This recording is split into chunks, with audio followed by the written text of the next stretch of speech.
राधे श्याम। मनोभाव चैनल में आप सभी का हार्दिक स्वागत है। आप सभी को मेरा प्रणाम। राधे श्याम। संगत से ही गुण उपजे और संगत से ही गुण जाए। संगति का मनुष्य के व्यक्तित्व पर, उसके आचरण पर, उसकी सोच पर, उसके विचारों पर बहुत ही गहरा प्रभाव पड़ता है। संगति का अर्थ होता है साथ।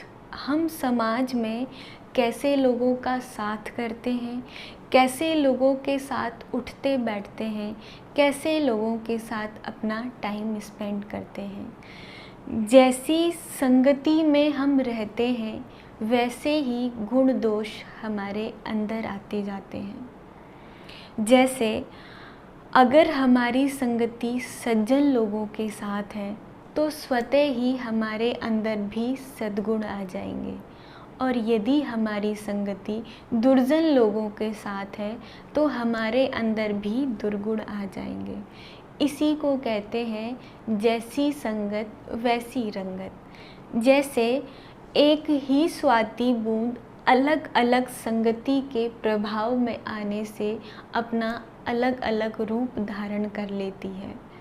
जब वह स्वाति बूंद केले के गर्भ में गिरती है तो कपूर बन जाती है। जब वही स्वाति बूंद सीप के मुंह में गिरती है तो मोती बन जाती है। जब वही स्वाति बूंद सांप के मुंह में गिरती है तो विष बन जाती है।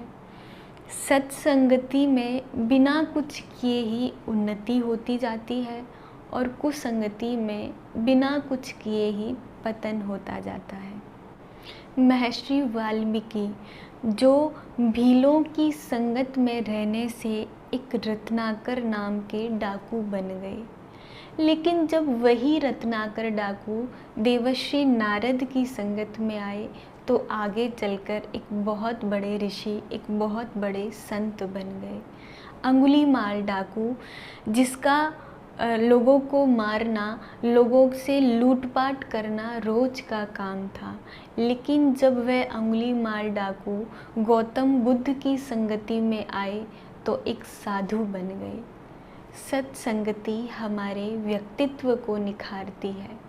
जैसे हम अगर सज्जन लोगों के, भक्तों के, वैष्णवों के साथ रहते हैं तो उनसे हरी चर्चा, अच्छी अच्छी बातें, अच्छे अच्छे भाव ही सुनने को मिलेंगे, जिसका प्रभाव हमारे हृदय पर भी पड़ेगा और एक ना एक दिन हम भी अच्छे इंसान, हम भी भक्त, हम भी वैष्णव बन जाएंगे।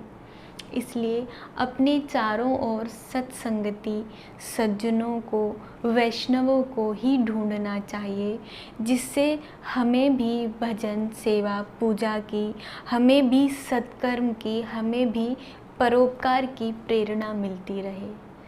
कबीरा संगत साधु की, हरे और की व्याध, ओछी संगत नीच की, आठों पहर उपाधि। कबीरदास जी कहते हैं कि साधुओं का संग हमारी व्याधियाँ, हमारी परेशानियाँ, हमारी शंकाएं मिटा देता है। इसलिए प्रयास कीजिए संतों का संग करने की, उनके सानिध्य में रहने की। सत्संगति के प्रभाव से एक बुरा व्यक्ति भी अच्छा बन जाता है और कुसंगति के प्रभाव में रहने से एक अच्छा व्यक्ति भी बुरा बन जाता है।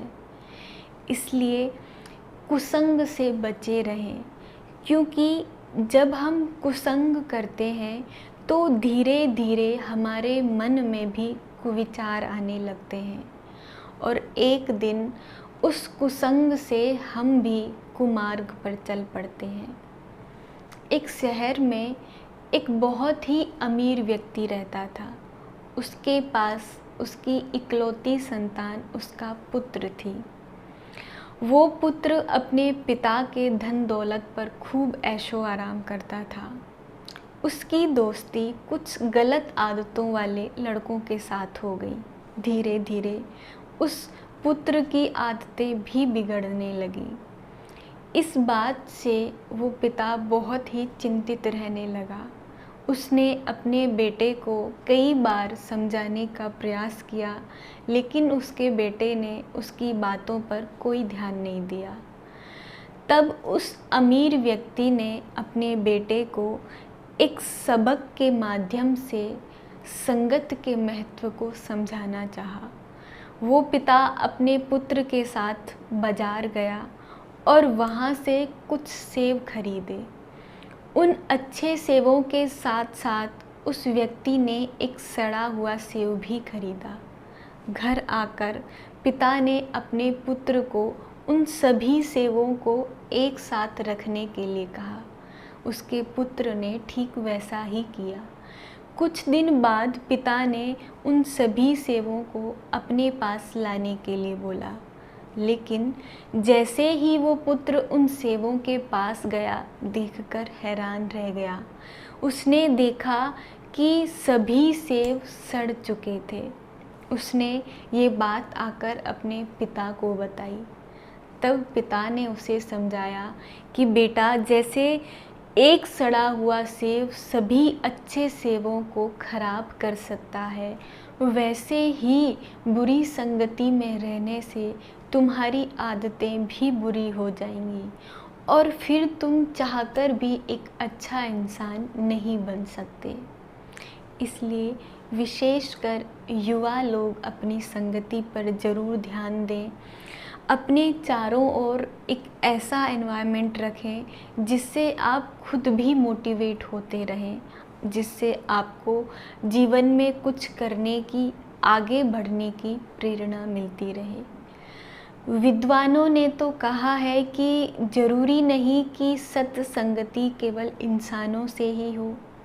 उत्तम कोटि की पुस्तकें भी हमारी मार्गदर्शक हो सकती हैं।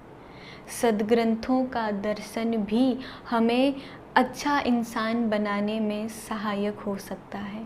इसलिए जब भी आपको समय मिले, सद्ग्रंथों का दर्शन करते रहें और अच्छी अच्छी पुस्तकें पढ़ने को अपनी आदत बनाएं।